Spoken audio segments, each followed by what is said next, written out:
só me apresentar aqui brevemente, né? Eu já falei, né? Meu nome é Diego Faria, eu sou graduado em Engenharia Química, mas ao longo dos anos aí trabalhando com BIM, acabei entrando mais na parte de construção civil, né? E justamente por trabalhar mais com BIM até do que as questões mais técnicas da engenharia em si, fiz um mestrado em inovação na construção civil, né? Linha de pesquisa justamente em BIM lá na Poli. Desde 2011 aí eu então atuo como consultor para modelagem, integração de projetos multidisciplinares e mais atualmente toda a parte de estratégia para implementação de BIM corporativa, né? Já palestrei aí no Autodesk University, inclusive sempre gosto de comentar disso porque é uma ótima fonte de informações aí para quem está tentando aprender. Então já apresentei lá 2 vezes, em 2019 tive o prazer de apresentar com o Marcelo Nonato lá da Camargo Correia, falando um pouquinho sobre o uso deles do ambiente comum de dados ali, né, para construção, bem focado na construção. E inclusive na apresentação de hoje tem alguns slides aqui, alguns vídeos até que eu me baseei bastante em uma apresentação do Autodesk University, então é uma fonte muito legal de conhecimento lá, recomendo a todos para que conheçam. E eu também sou um Autodesk Expert Elite, né, um grupo de usuários aí evangelistas na disseminação de conhecimentos aí e bem experts nas áreas de atuação. Então é uma grande honra ser reconhecido com esse título também. Falar um pouquinho sobre a FF Solutions também, né? Então, a FF Solutions é uma empresa de tecnologia de informação, né? Muito focada aí em apoiar os mercados de arquitetura, engenharia e construção, dentro das áreas aqui de GeoBIM, infraestrutura civil, mobilidade urbana, edificações, planos industriais. Então, a gente conta aí com uma equipe bem multidisciplinar, né, para realmente conseguir falar a língua dos nossos clientes. E nós somos muito conhecidos pela nossa atuação com Autodesk, né, mas naturalmente, conforme a gente vai entendendo a necessidade do cliente, a gente acaba tendo que expandir um pouco aí o horizonte de atuação, né? Então nós também trabalhamos com Oracle, Google Cloud, Azure, para realmente fazer essa solução mais integradora, multidisciplinar, né, que os nossos clientes pedem.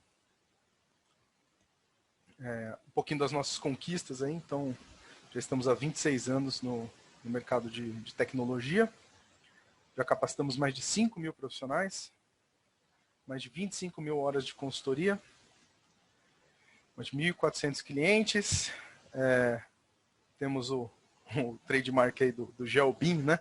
Falamos muito da integração de sistemas geoespaciais com o BIM, e reconhecimento aí pelo nosso trabalho na parte técnica, principalmente, né? Já temos mais de 15 prêmios de destaque técnico oferecidos aí à equipe da empresa pela nossa atuação. Então, nosso time, como eu já comentei, né, equipe bem multidisciplinar para realmente se conectar com os desafios do cliente no nível mais profundo, né? Contamos aí com mestres e diversos funcionários de pós-graduação, tá? Participamos em diversos fóruns de discussão nacionais e internacionais, então o BIM Forum, Women in BIM, que teve até uma apresentação ontem da Natália com a Edna, com o pessoal do InRedes também. Temos um dos nossos colaboradores aqui, né, o Marcos, ele é autor do livro de Civil 3D na língua portuguesa, aqui, muito conhecido e querido aí por diversos usuários, né? Já comentei também que eu sou Expert Elite.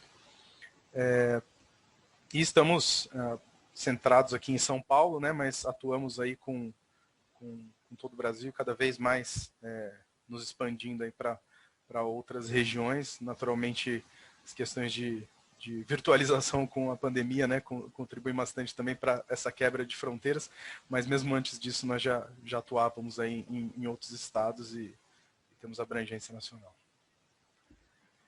Então, agora direto ao nosso papo de hoje, né?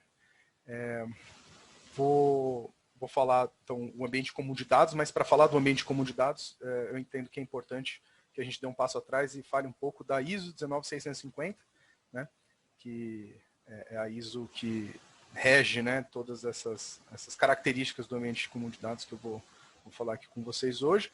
Depois a gente vai entrar mais um pouco na questão da... Bom, falar um pouquinho mais alto aqui então, Marcos Romano. Depois a gente entra, de fato, na aplicação desse ambiente comum de dados, né? Sai da ISO, vai para a parte mais aplicada dele. E, finalmente, vamos olhar um pouco mais dele na prática, né? Como é que é isso, né? Porque, naturalmente, quando a gente está no escopo da norma ali, né? É bastante texto, bastante conceito, bastante teoria, né? E aí eu tentei trazer um viés um pouco mais prático para a gente também sedimentar um pouco melhor essa visão, tá? Então, começando pela ISO 19650. A ISO 19650, ela, na verdade, talvez muitas pessoas conheçam ela antes até, né? Porque ela é muito baseada na norma britânica, na PAS 1192, né? E naturalmente, uma ISO, né, ela se baseia em uma prática aplicada, bem fundamentada, né? E aí as diretrizes da PAS 1192 elas estão sendo migradas para dentro da ISO 19650, né? E ela vai fazendo isso de forma gradual.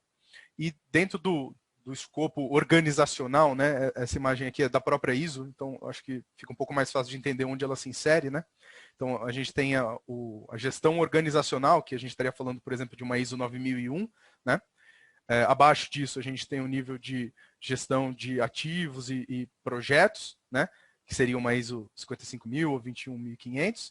E a ISO 19650 ela vai tratar de um nível de gestão da informação, tá? E ela trata dessa gestão da informação dentro da etapa de entrega, né? De delivery phase, que eles chamam, que seria a parte de projeto, construção, né?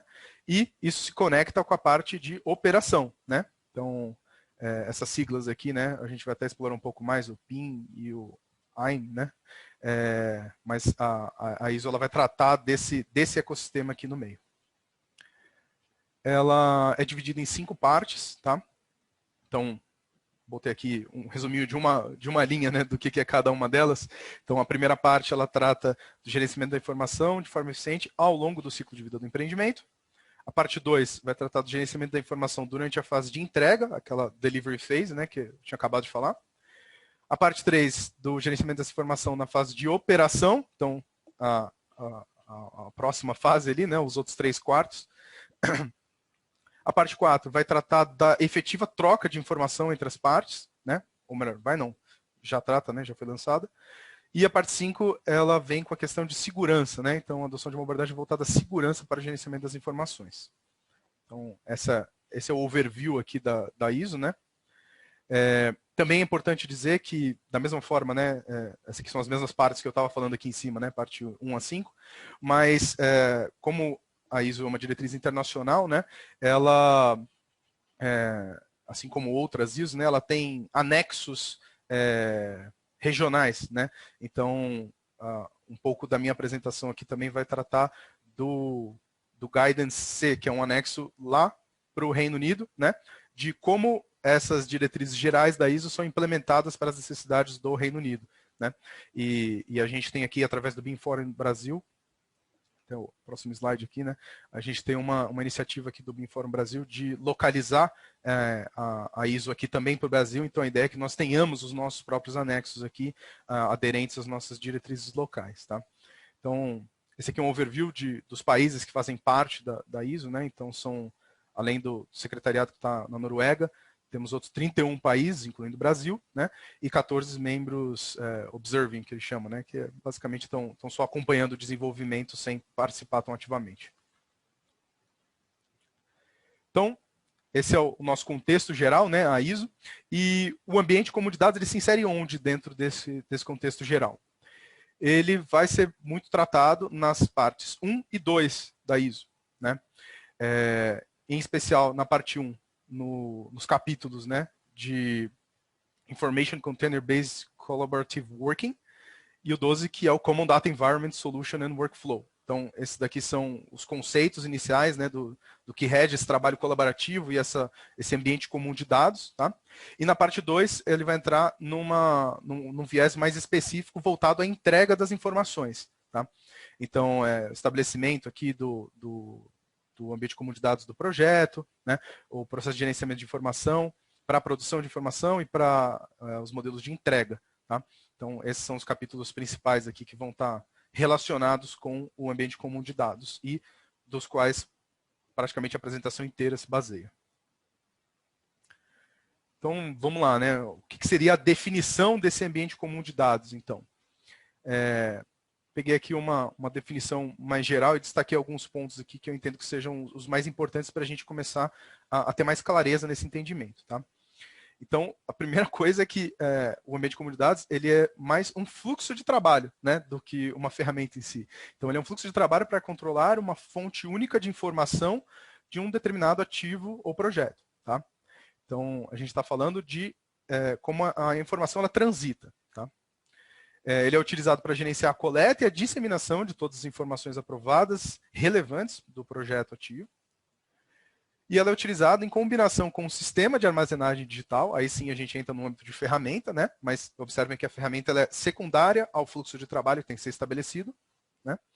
E a informação ela é compartilhada colaborativamente, de forma lógica e acessível, para apoiar todos os stakeholders no acesso à dita informação, né?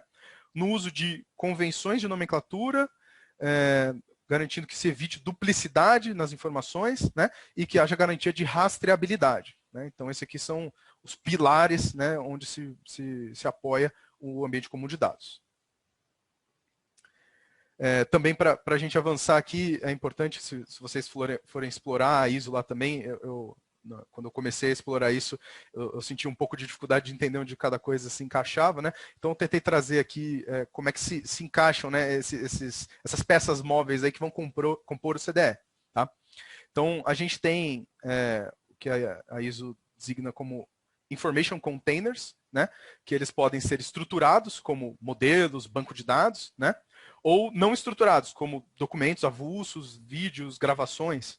Tá? Então, cada tipo de elemento desse aqui, né? Repara que não é necessariamente um arquivo, né? Porque se eu estiver falando de um banco de dados, pode ser um conjunto de arquivos, mas essencialmente a gente pode olhar para ele como estruturado ou não estruturado. E aí a gente vai ter diversos information containers, né? E esses information containers somados ali, focando numa determinada entrega, vão constituir um information model, né? Esse Information Model, por sua vez, ele pode ser aplicado à etapa de projeto, que seria o Project Information Model, que seria o PIM, que a gente viu lá no começo, né? E também outros Information Containers, gerando ali o Asset Information Model, que é para a etapa de operação, né? E ciclo de vida do ativo. Naturalmente, isso é cíclico, né? Então, a gente projeta, executa e entrega para a operação, e durante a operação, durante o ciclo de vida, pode ser necessário uma nova intervenção, né? Então, isso fica indo e voltando. E o nosso ambiente comum de dados vai justamente existir para garantir que todas essas informações que são geradas aqui individualmente, né, elas possam existir, né, dentro daqueles conceitos que a gente já explorou. Então, aqui tentando trazer para um olhar um pouco mais prático, né? E não se deixe enganar aqui com a nuvenzinha no meio, né? Eu já vou falar que não necessariamente o CDE ele é uma solução de nuvem, né? Mas a ideia é que o quê? É que todos os agentes que estejam envolvidos ali, não só principalmente, né, a gente pensa muito na etapa de entrega, no delivery phase, né, onde a gente teria projetista, concessionária, construtora, gerenciadora, agências reguladoras, né, todo mundo trocando informações ali dentro desse ambiente comum de dados, né, mas também pensando depois na etapa de operação desse ativo, né, desse empreendimento que foi construído, que também vai fazer uso dessas informações, né, e fazer uso contínuo delas, né, ao longo de toda a vida útil, né, desse empreendimento. Mas a ideia é que todos esses agentes eles estejam conectados dentro do CDE, né, que pode ser composto por mais de uma ferramenta, e que cada um dos agentes faça os inputs relevantes, né, e consiga consumir as informações relevantes a eles, né, de forma estruturada, com confiabilidade, né, e muito importante também a questão eles colocam, a gente vai explorar um pouquinho também mais para frente, a questão de adequabilidade, né, quando que essa informação ela está pronta para ser consumida, né, e para que fim ela está pronta para ser consumida. Então, tudo isso faz parte do CDE. Uma outra imagem também que é bem comum a gente ver, que é da própria ISO também, né? Em relação ao CDE, é que ele é muito baseado na questão do fluxo dessas informações, né? Então, ele tem alguns estágios que são estabelecidos, né, para dizer como que essa informação existe em cada etapa, né? Então, a gente começa a ler aqui da direita para a esquerda, né? Então, a gente tem o estágio de work in progress, quando o trabalho está sendo desenvolvido, né? E tem uma série de regras para controlar esse trabalho que está sendo desenvolvido na etapa de work in progress, né? Ele é submetido para uma verificação, revisão, aprovação, e após passar, né, ser bem sucedido nessa verificação, ele vai para um status de compartilhamento, né, num ambiente compartilhado, né? Esse ambiente compartilhado ele vai aumentar o número de usos que vão ter para esses documentos, né, esses modelos, seja lá o que for, e outros agentes vão passar a poder ver essas informações, né? E, naturalmente, esse estágio ele também passa por um processo de revisão e autorização para atingir um estágio de publicação, né? E no estágio de publicação é quando ele estaria disponível, né, para a gestão do ativo, né? Então, isso aqui foi totalmente verificado, está totalmente adequado, né, e está disponível para ser consumido lá na frente, né? E o estado de arquivo, que ele não tem nenhuma setinha para ele, mas, na verdade, tudo que é feito dentro do CDE, né, ele precisa ser arquivado, né? Então, acho que talvez a próxima imagem aqui dê uma ideia um pouco melhor disso, né? Então, são as mesmas caixinhas que a gente estava vendo aqui em cima, mas passando por um fluxo de trabalho, né? Então, começando aqui do zero, né? Então, por exemplo, né, o modelo é desenvolvido e ele está dentro do estágio de work in progress, né? Está sendo trabalhado. Ele é submetido por uma revisão, né? Então, ele entra no estado compartilhado, onde um contratante, uma fiscalizadora, uma gerenciadora, né? Alguém vai fazer a verificação desse trabalho, né? E aqui ele faz várias interações aqui, né? Então, ele volta 5, 6, 7, 8, 9, 10, 11, 12, né? Até ele tá de fato, né, pronto. E ele passa mais uma vez aqui, são realizados todos os ajustes finais aqui, né, que são necessários, e ele pode ser compartilhado com o cliente, né, que seria um estado de shared também, mas um estado de shared onde ele está compartilhado para uma revisão mais final ali. E uma vez que isso tenha sido revisado, ele finalmente vai para o estado publicado, né? Então, sempre que a gente está pensando em desenvolvimento de modelos BIM, a gente está muito nesses dois estados aqui, né? De work in progress e de shared, né? Então, você produz um modelo, faz um design review com esse modelo, né? São feitos comentários, volta, ajusta o modelo, né? E fica nesse leve trás até que isso finalmente, né, esteja totalmente revisado e pronto para ser publicado. E o arquivamento, como eu tinha dito, ele é contínuo, né? Então, todas essas etapas, todas essas mudanças de estágios, né, tudo que vai acontecendo aqui no meio, tem que ir sendo arquivado. Tá? Olhando de uma forma um pouco mais, de fluxo de trabalho, né? A gente tem um work in progress, né? Ele é checado, revisado e aprovado, entra no ambiente compartilhado, é feito um arquivamento, né? Ele é revisado e autorizado, entra no estágio publicado, também acontece o arquivamento. Tudo isso existe dentro do CDE. Mas o que muitas vezes acontece aqui, e como eu disse que não necessariamente é uma única ferramenta, né? A gente tem toda essa parte de desenvolvimento, ele acontece localmente, né? Dentro da empresa que está fazendo o time de desenvolvimento, né? Que ele chama. Então, seria uma LAN aqui, por exemplo, né? Um escritório de arquitetura, um escritório de engenharia, né? Que está desenvolvendo esses modelos. E eu coloquei essa imagem aqui justamente para mostrar que não tem problema ser assim, né? Inclusive, na ISO está previsto que possa ser assim.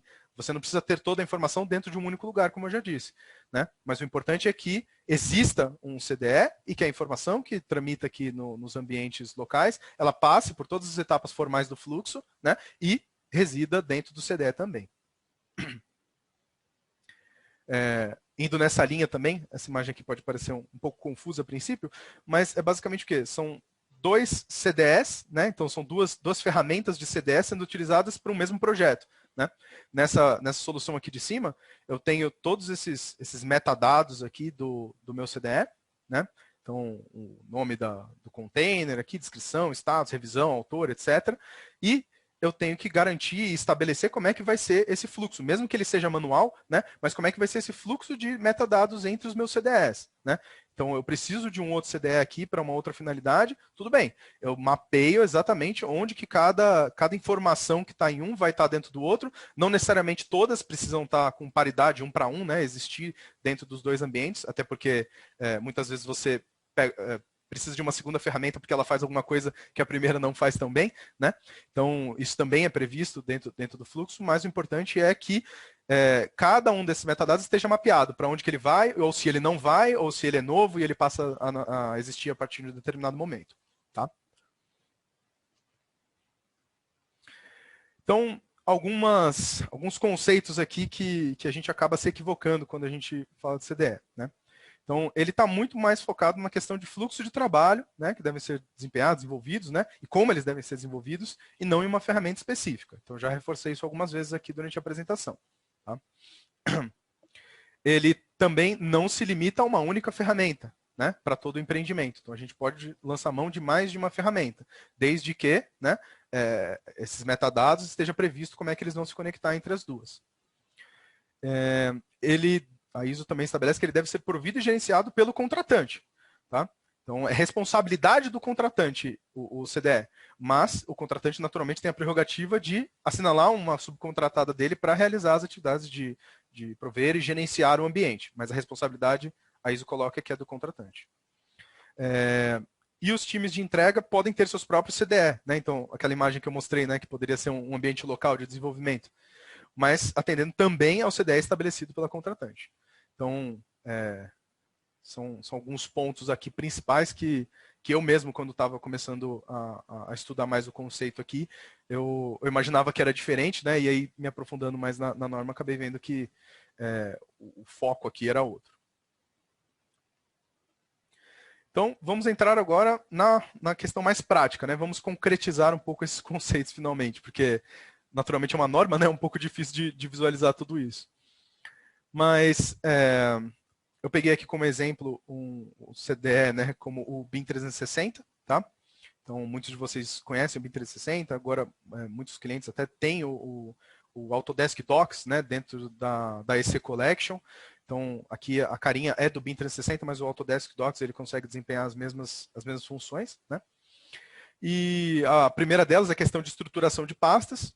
Então, aqueles estágios, né, que a gente tinha falado, de work in progress, shared e published, né? Esses estágios eles poderiam se traduzir em pastas aqui dentro do ambiente, né? E, naturalmente, né, a gente vai ver também essas pastas, elas têm permissões diferentes. Os metadados, né, para identificação, a gente pode criar, além dos campos padrão que tem na ferramenta, a gente pode criar outros campos, né? Então, aqui é um exemplo de campos de metadados criados dentro do BIM 360 para atender a norma britânica, né? Ou melhor, a ISO, com o guidance da diretriz britânica. Tá? Então, todos esses campos que estão aqui são campos que esse próprio anexo, né, ele cita, tem que ser feito com o sistema de classificação Uniclass, né, que é o sistema de classificação britânico, mas a lógica aqui é a mesma. Né? A gente precisa popular esses metadados dentro desses containers, né, que a gente vai ter aqui dentro do CDE. A questão de controle de acesso, que eu falei, né? Então, o controle de acesso é importante que ele seja granular, né? De forma a permitir acessos de apenas consulta, de publicação, e permitir esse acesso seja por um perfil de um usuário ou individualmente no próprio usuário, por uma empresa. Então, tudo isso é benéfico, né? Para conseguir estruturar esse CDE melhor, tá? Então, o que eu estou mostrando aqui é esse acesso granular, justamente. A questão de fluxos de revisão e aprovação, né? Então, entre os estágios, né, work in progress, shared, published, a gente tinha as etapas de validação. Então, é importante que a ferramenta também ela consiga endereçar esses fluxos, né? Então, aqui é um exemplo do próprio BIM 360 também, de como ele cria esses fluxos de revisão.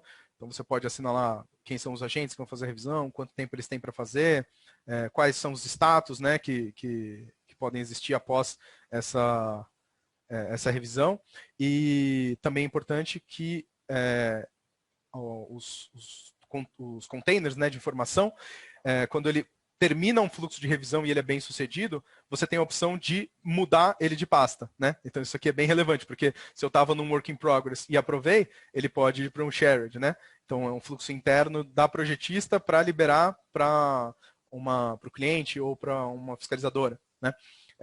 Da própria fiscalizadora para liberar para a fase de published, né? Então esses fluxos eles podem mover os documentos ali dentro. Então, ainda sobre os fluxos de revisão e aprovação, né? Um exemplo mais na prática deles sendo aplicados aqui. Então, você elege qual que é o fluxo de aprovação que você quer seguir.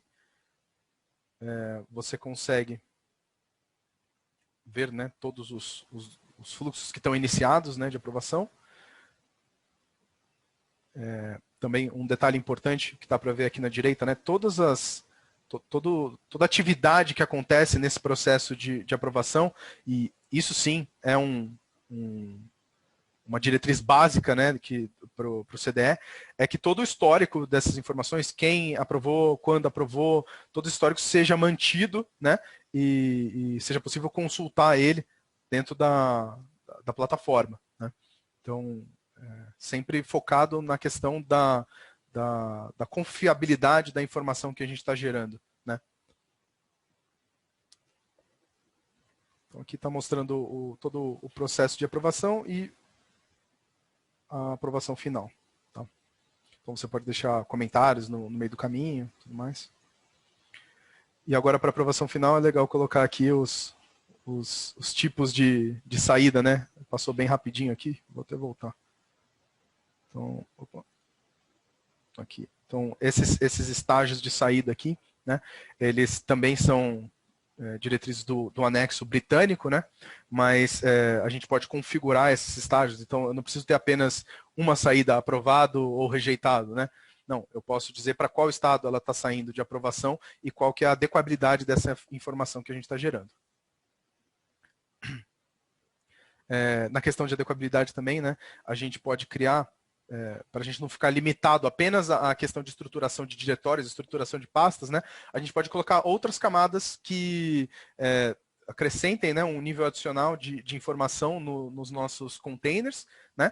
Mas que não precise ficar vinculado na pasta. Então, é uma segunda forma de olhar para os containers de informação. Então, aqui um exemplo desse olhar em função do estado de publicação dela.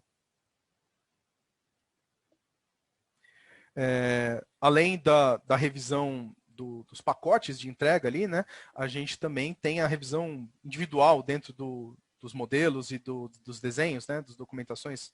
Então, a gente poder apontar uma não conformidade, né, ou algum problema de coordenação que está havendo dentro de um modelo ou de um desenho, e, mais uma vez, tudo isso sempre com histórico bem armazenado, né, e totalmente indexado dentro do CDE. Entrando mais agora na parte de modelagem mesmo, né? Então, eu estaria dentro daquela caixinha do Work in Progress, né? Aquela primeira caixinha. A gente tem o desenvolvimento de modelos, né, que é um exemplo com Revit, por exemplo, né, então tem um time de arquitetura, um time de estruturas, esses times, eles estão produzindo os modelos, estão em work in progress, né, então eles empacotam, compartilham esse modelo para o ambiente compartilhado, naturalmente essa etapa aqui, ela precisa passar por uma verificação, né, isso fica dentro do ambiente compartilhado e o outro lado pode consumir essa informação, né, e produzir o trabalho dele em cima da informação compartilhada. Então, você tem um fluxo de ida e volta ali nesse compartilhamento, sempre com etapas de verificação no meio. Tá? Então, também trouxe um videozinho aqui de como é que isso é na prática. Né? Então, a gente tem, por exemplo, um modelo de Revit aqui. Aqui o meu exemplo é com o modelo de Revit, né? Mas também, se você for pegar o BIM Collaborate Pro, né? Que é a solução do Autodesk para fazer esse desenvolvimento do Work in Progress dentro do CDE, né? Ela permite fazer isso com Civil 3D e com o Plant 3D também, além do Revit, né? Então, você publica o modelo na nuvem, né? Essa publicação, vou até dar um pause aqui. né? Essa publicação tem uma timeline aqui de todas as disciplinas e as publicações que cada disciplina fez e quando, né?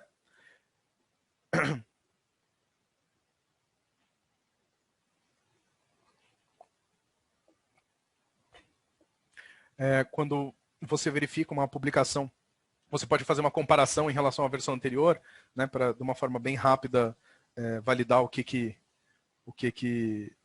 foi alterado, né? Então, o que a gente vai ver aqui agora. Antes de decidir se você quer consumir aquele pacote, aqui sim, né? Verifica o que foi modificado de uma versão para outra, e aí sim consome o pacote e a base de referência para modelagem muda lá do outro lado, né? Que seria um fluxo entre um arquiteto e um engenheiro civil, por exemplo. E a ISO ela vem muito na linha, né, de estabelecer as questões de classificação e verificação, né, das informações. Então, se a gente for olhar pelo lado do Revit, a gente tem ferramentas que apoiam nesse processo, né, dão mais produtividade. Então, para classificação tem um plugin da própria Autodesk, ele é gratuito junto com o Revit, né? O Revit Classification Manager, que ele ajuda nesse processo de classificação. E você tem o Revit Model Checker, né? Que é o verificador de informações do modelo, né?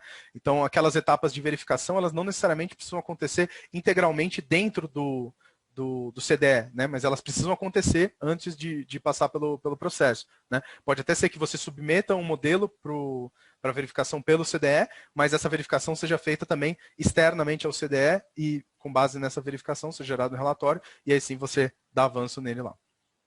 Então, isso você consegue fazer aqui no Revit, você tem esse plugin de produtividade. No caso do civil, né, em relação à parte de classificação, você também tem um fluxo, né? Talvez quem já conhece um pouco mais, que é a questão de aplicação dos property sets, né?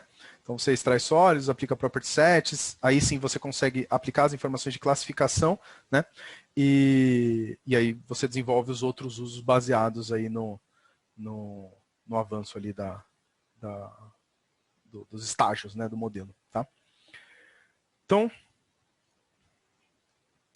e só para terminar aqui, né, as referências que foram utilizadas, então foi a parte 1 e a parte 2 da ISO, né?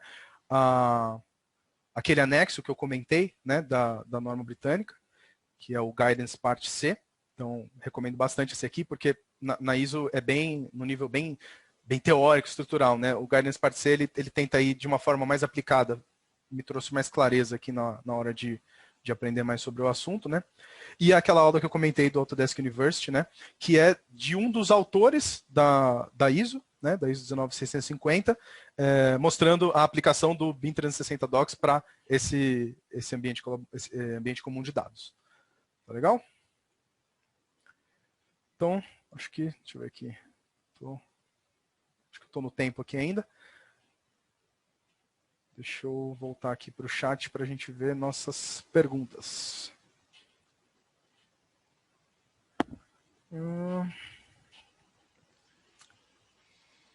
Deixa eu abrir aqui.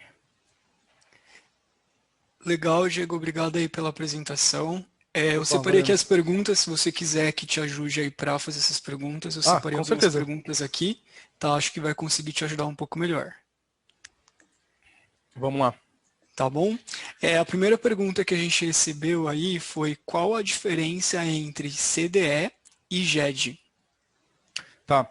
O GED, né, e até logo no começo daquele anexo C, né, da norma britânica, ele comenta que o GED ele pode ser uma das ferramentas que vai suportar o CDE, né? Então, deixa eu só sair do modo de apresentação aqui para poder andar na minha apresentação mais fácil.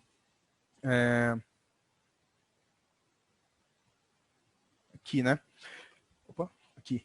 Então, dentro do CDE aqui, a gente poderia ter mais de uma ferramenta compondo esse CDE, gerenciando esses estados aqui dos documentos, e uma delas poderia ser um GED, por exemplo, né? O GED é um gestor eletrônico de documentação e vocês naturalmente vão conseguir fazer muitas correlações entre o que um GED faz, né, e o que o CDE precisa fazer, mas lembre-se, o CDE ele é um conceito, é um fluxo de trabalho, e o GED é uma ferramenta, né? O GED é a gestão eletrônica de documentos, que é personificada em ferramentas, né? Mas aqui o conceito ele é bem parecido no fim das contas, né? Você quer ter esse controle das informações. Naturalmente, o CDE, como ele é baseado na ISO, né, ele vai ter diretrizes muito mais claras exatamente do que você tem que fazer para estar de acordo com aquela diretriz, né, com aquela normativa. E enquanto que o GED, você pode estruturar ele da forma que você quiser, né, para atender a necessidade que você precisar. Legal, Diego. A próxima pergunta que a gente tem aqui é: que sistema em nuvem é utilizado pelo BIM 360? Tá.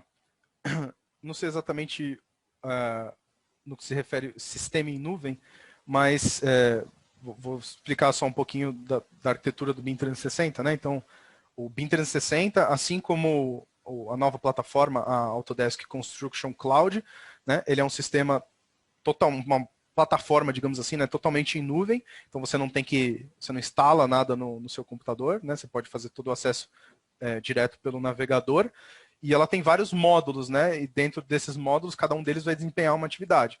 Então, na nossa apresentação aqui, eu falei muito do módulo de Document Management, né? Que seria a gestão de documentação, que foi onde eu apresentei quase todos os vídeos aqui que eu apresentei inicialmente. E esse último módulo aqui, que é o que vai permitir que você trabalhe em modelos de Revit colaborativamente já armazenados na nuvem, que seria o BIM Collaborate Pro, né? Repara que esse módulo aqui, voltando naquela mesma imagem que eu estava, né, ele vai estar atuando nessa etapa inicial aqui, né, na etapa de Work in Progress. Então, não necessariamente você precisa que isso esteja na nuvem, mas o fluxo de trabalho que o CDE estabelece, ele precisa ser seguido. Né? O importante é o fluxo de trabalho que está por trás ali. Se isso vai ser feito num ambiente local, se vai ser feito numa ferramenta que já é integrada na nuvem, né? A gente poderia ficar com essa situação aqui, né? Aqui. Então, poderia ficar com essa situação. O Work in Progress é gerenciado dentro da própria plataforma. Né? Todo o CDE está dentro de uma plataforma única. Né? Então, a gente também poderia ter isso. E aí, se eu não respondi a pergunta, por favor, manda outro comentário aqui, dando mais clareza. Perfeito. No caso, Diego, seria em qual nuvem, né, que ele é armazenado? Amazon, Google? É Amazon, desculpa. Essa era mais fácil do que eu pensava. A Autodesk, os serviços dela, se não me engano, até o serviço de licenciamento também, eles passam pelos servidores da Amazon. Tá? E o BIM 360 também é Amazon. Perfeito. A próxima pergunta que a gente tem aqui é do Everton. Ele perguntou se os dados modificados são enviados por e-mail. O e-mail, ele também pode fazer parte do CDE, né? Inclusive, mais uma vez, né, aquele anexo C lá da diretriz britânica, ele até faz um exemplo de e-mail, né, como os estágios de publicação que a gente tem no CDE, né, esses estágios aqui, né? De work in progress. Então, por exemplo, enquanto você está escrevendo um e-mail, ele estaria em work in progress, né? Que o teu Outlook vai salvando como rascunho, né? A partir do momento que você acabou de escrever, você poderia passar ele para o seu gestor, é um e-mail importante, né? Você passa para o seu gestor fazer uma validação desse e-mail. Uma vez que o gestor faça a validação, pediu correção, foi e voltou aqui, né? Beleza, está pronto para ser enviado, é enviado para o cliente, por exemplo, para o cliente consumir aquela informação final ali que você estava produzindo, né? Então, a lógica aqui, né, mais uma vez, é a questão do fluxo, né? Você pode estabelecer que todos os e-mails trocados, eles sejam armazenados dentro do CDE, né? Você pode até você tem ferramentas como, por exemplo, da Oracle, a Connex, né? Que ele é uma ferramenta de CDE da Oracle, que toda a comunicação ela é feita por dentro do Aconex mesmo. Então, é como se você tivesse uma plataforma de e-mail lá dentro da plataforma do Aconex, né? Então você não tem que usar o Outlook por fora, você usa lá dentro. Se você quer referenciar um documento, você referencia com um documento que já está lá dentro, né? É tudo dentro do próprio ambiente. Você não precisa usar uma ferramenta externa para enviar o e-mail. Né? E isso é importante, né? A gente conhecer, e até mesmo, acho que é uma das primeiras diretrizes aqui, aqui. O CDL está focado nos fluxos de trabalho, né? Então, na ISO ele até fala, você primeiro verifica o que você precisa de fluxo de trabalho, né? O que você vai desempenhar dentro do CDE, e a partir disso você elege qual ferramenta ou quais ferramentas vão ser necessárias, né? Então, não é o contrário, né? Não é a ferramenta que vai ditar como você vai fazer. Primeiro você vê o que você precisa fazer, depois você elege as ferramentas e vê como elas vão se conectar para garantir esse fluxo de informação, tá? Até só para complementar também, um outro exemplo que eu lembro que dá lá no anexo C, um projeto governamental muito sigiloso, né? Então tem uma parte dos documentos que ela nem pode residir numa plataforma de nuvem, ela tem que residir num arquivo físico lá dentro do contratante, né? Então, ok, é uma restrição no desenvolvimento desse trabalho aqui. Então, como é que a gente vai atender isso? A gente vai estruturar o nosso CDE pensando nessa restrição, pensando como é que a informação vai chegar naquele ponto ali em que ela vai ter que ser armazenada fisicamente, né? Então, tudo isso tem que estar coberto. E, naturalmente, não tem como você resolver isso, né? Não vai ter nenhuma ferramenta que consegue resolver um arquivamento físico ali, né? Mas tudo bem, tem que estar previsto dentro do CDE e a informação tem que caminhar ali dentro e sair para aquele arquivamento físico quando for necessário. Perfeito, Diego.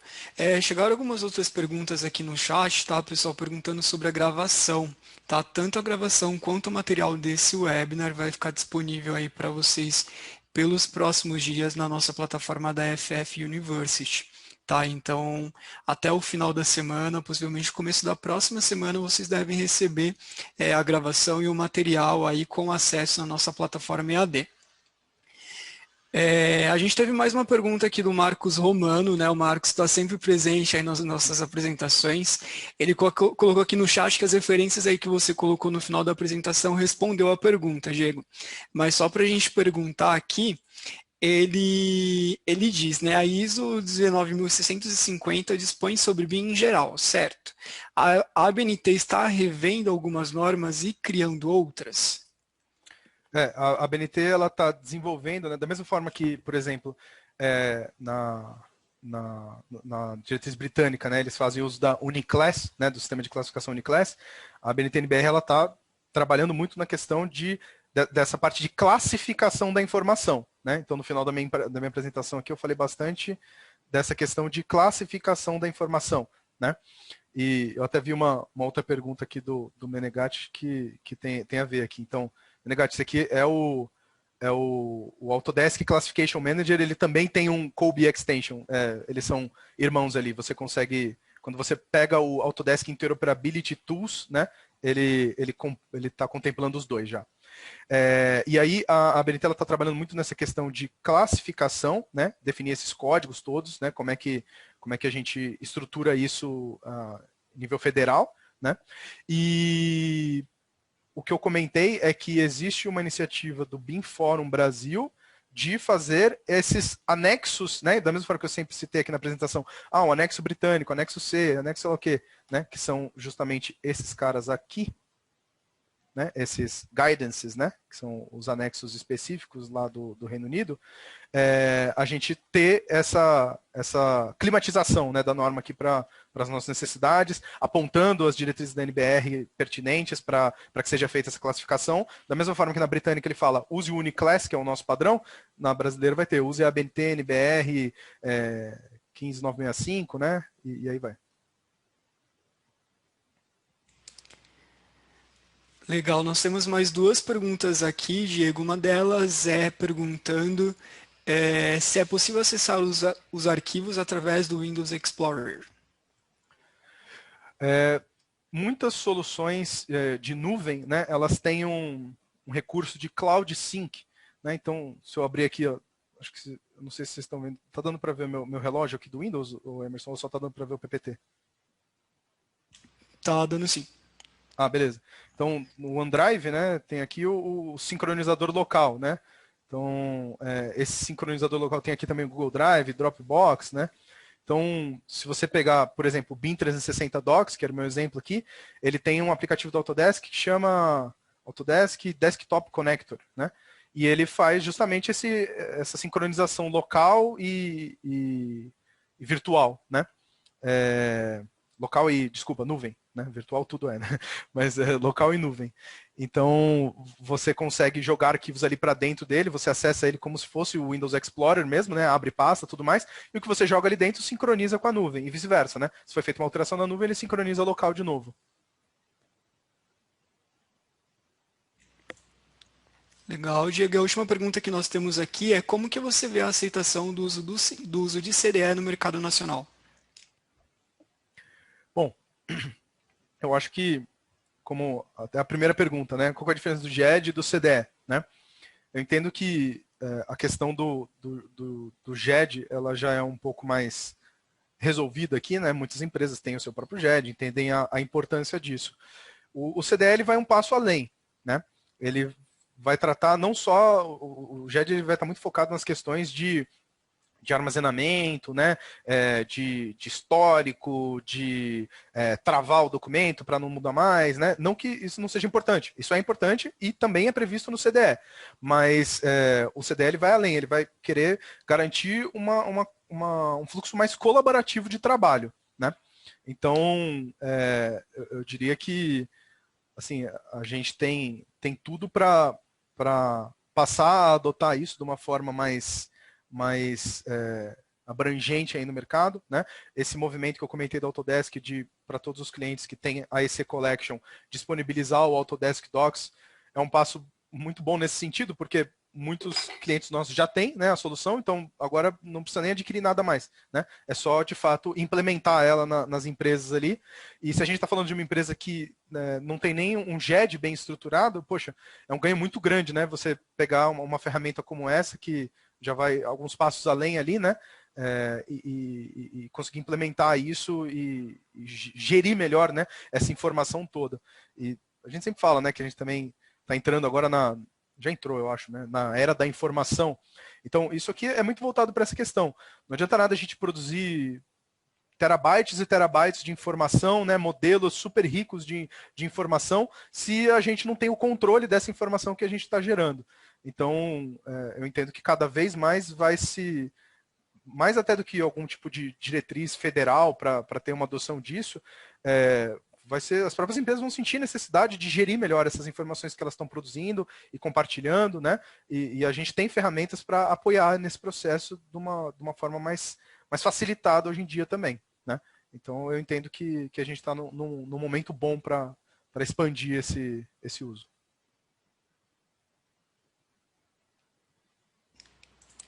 Legal, Diego. Pessoal, se vocês tiverem mais alguma pergunta para fazer agora no finalzinho do webinar, nós temos aí mais 5 minutos. Chegou mais uma aqui da Mara. O Autodesk Docs está disponível para quem tem o que da Autodesk? O Autodesk Docs ele está disponível para quem tem uma assinatura da AEC Collection, Mara. Tá? Então, uma assinatura da AEC Collection dá direito ao usuário, né? Se a gente está falando de licenças usuário nomeado, né? Então, o usuário que está nomeado para usar aquela AEC Collection, ele também tem direito a acessar o Autodesk Docs, né? E um pouquinho diferente do BIM 360, né? No BIM 360, não sei se você já tinha esse conhecimento, mas no BIM 360 você tinha que assinar, sei lá, vou assinar um pacote de 10 licenças do BIM 360 Docs. Então, não só as pessoas internas da minha empresa aqui que forem usar, mas como qualquer agente externo que eu quiser que colabore dentro do meu ambiente BIM 360 Docs, eu tinha que ter licenças suficientes para provisionar o acesso de todas essas pessoas, agentes internos e externos. No Autodesk Docs, como está vinculado ao acesso da EC Collection, se, por exemplo, você, numa posição de projetista, né? Você tem suas AEC Collection e você tem uma série de acessos de docs. E o contratante, para quem você está trabalhando, também tem a AEC Collection para fazer revisão dos projetos e tudo mais, e também tem o Autodesk Docs dele lá. Vocês podem participar ou de um ambiente interno seu ou no ambiente do cliente, e desde que as pessoas tenham acesso ao Autodesk Docs, elas não vão consumir licenças um do outro, né? A licença já está garantida por ela ter acesso à AEC Collection.